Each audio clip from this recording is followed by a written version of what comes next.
este caso. Padres de familia alertaron a las autoridades sobre maltrato infantil dentro de una guardería privada, aquí en la Ciudad de México. Esta es la historia.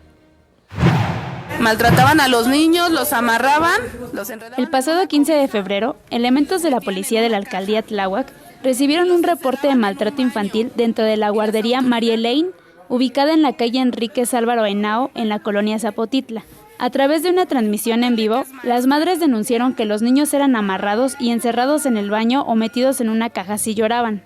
Capital 21 acudió al lugar de los hechos para platicar con los familiares cercanos de los niños afectados. Una pequeña de aproximadamente 1 año y medio que se encontraba amarrada dentro de la caja, tal como lo ven las imágenes.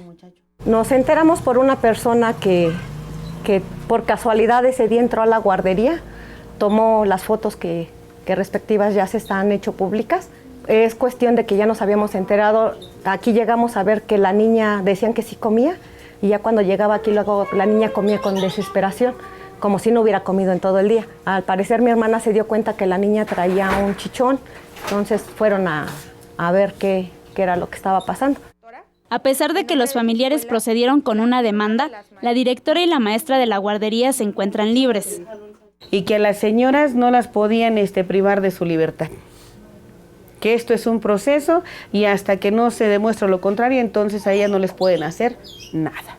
Le digo, o sea, no es nada válido, no es evidencia.